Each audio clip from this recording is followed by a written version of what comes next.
and certainly we see it in a lot of other cultures as well, but not always, and it doesn't necessarily have to be so. We sort of take it for granted, and that was just one of the observations that we made. I also thought it was interesting where you talked about that in the early Jewish tradition, the lineage really came from the father, not the mother. It did until the rabbinic period, and there are a lot or some significant, let's say, legal changes that take place in the rabbinic period. One of the things about Judaism is that the Hebrew Bible is certainly the driving force and the inspiration behind all forms of Judaism that have ever existed. But the ways in which Jews have interpreted the Bible have been very flexible in accordance with very different cultural and social circumstances that Jews have found themselves in their 2,500-year history.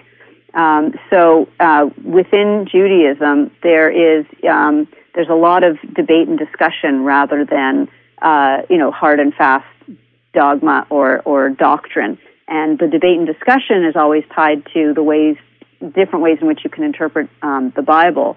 But there are very few sort of set laws, eternal for all time, that are unchanging in Judaism.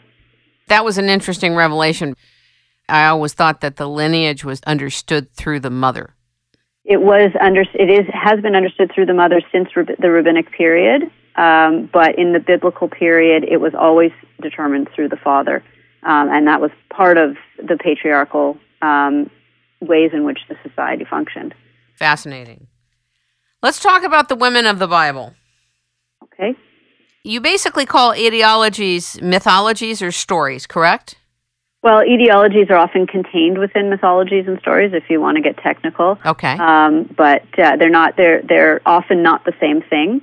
But you often find etiologies within mythology. Talk a little bit about why you mentioned women of the Bible. Well, we wanted to include a chapter on women and women's status because we see this as one of the areas in which the Bible is often invoked in our culture. Say, well, women ought to be submissive. The Bible says so. Women shouldn't be political leaders. The Bible says so. Women shouldn't be ordained as rabbis or priests. The Bible says so, etc. So we wanted to talk about women's status, and we wanted to contextualize it, as we did with the other issues, in biblical society, which at this point, hopefully the listeners and certainly readers will know is very different from our own society in a lot of fundamental ways. So we wanted to talk about, how can we learn about the women of the biblical period?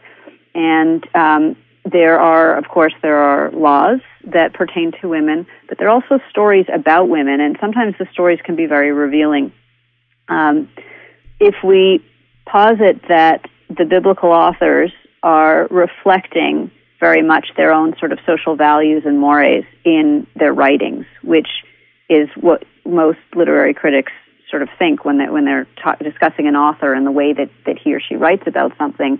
It's usually understood that it's a reflection of the way the world works in their own time. Then we can learn quite a bit about the status of women and the roles of women in the time period of the biblical authors. And we focus on Genesis, but not exclusively. But we focus on Genesis because there are so many stories that feature women.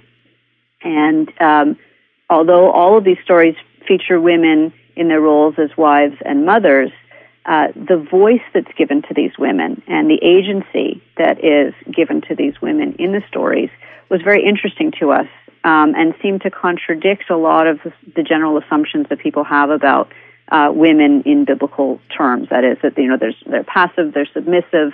Not at all. Not these women. Talk about Miriam and Deborah, whatever you're called to talk to about them. Well, we think that Deborah is the most underappreciated person in the Hebrew Bible, that she rarely gets mentioned. When people talk about, the women of the Bible, they'll talk about the wives, they'll talk about the mothers. Nobody mentions Deborah. So who was Deborah? Well, she was most likely a historical figure who lived in the 12th or so century BCE. So 2,300 years ago. 2,200 years ago, roughly. She was called a prophetess, And she was also looked on as the leader of the first entity that is really called Israel historically. She is the one who manages to unite the bulk of the tribes of Israel in defense against their attackers, and she is kind of the de facto leader of this group called Israel. She's called a mother of Israel, and we thought that was really interesting because most people miss that, again due to translation issues, and also because most people don't realize that the poem that describes her as the political leader, which is in Judges chapter 5, is one of the oldest pieces of writing that is contained in the Hebrew Bible. It comes to us from almost the time period in which she lived, within the century, certainly. Some scholars would say within 50 years or so of when she lived. And this chapter, Judges chapter 5, is called the Song of Deborah, and it's a song that celebrates her leadership of the tribes of Israel against their enemy. The other, even older song that's contained in the Hebrew Bible, the oldest piece of writing, we think, in the Hebrew Bible, period, is often called the Song of Miriam, and it's found in Exodus chapter 15. And it also celebrates a victory of the Israelites over their enemies, in this case, the Egyptians, and celebrates in particular God's drowning of the Egyptians in the sea. Both of these poems are prefaced by stories that are written centuries later that flesh out the content of a poem and often sort of obscure the original story that is contained in the poem. For example, Judges chapter 4 describes Deborah as sort of co-leader with Barak, who is the general who leads the troops to victory. Well, in Judges chapter 5, it's Deborah, in the older poem that is, it's Deborah who's the leader. So we talked about Deborah as this underappreciated female in the Hebrew Bible, and Miriam as well. Not that Miriam was portrayed as a military leader, but she's portrayed as the author of this song. What do rabbis think of you? Depends on the rabbi. What do the Reform rabbis think of you? I can only imagine what the Orthodox ones think of you. Well, I have, and I know that Richard Friedman has many friends and acquaintances and colleagues among rabbis of all stripes. I have a couple of acquaintances who are Reform and conservative rabbis, and they really enjoy this type of scholarship. Like I said, they learn the documentary hypothesis in seminary. They're usually very, very interested in this approach to, in the academic approach to the study of the text. For them, they find it really enriches their theology and their spiritual or religious understanding of the text. I have also known Orthodox rabbis who have been interested in this from an academic, curiosity perspective, but who incorporate it probably a little bit less. But that's not always, one would assume that, but it's not always the case.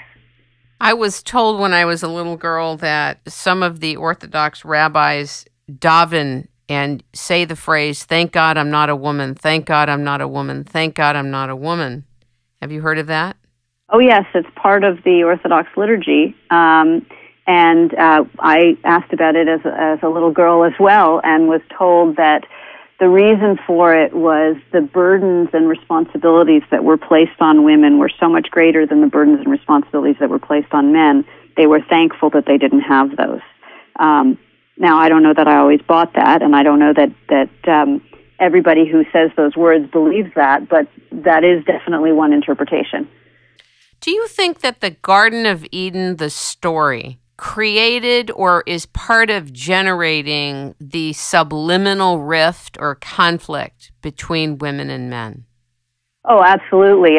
Particularly the ways in which the Garden of Eden story became very important for defining what woman was in Christian theology.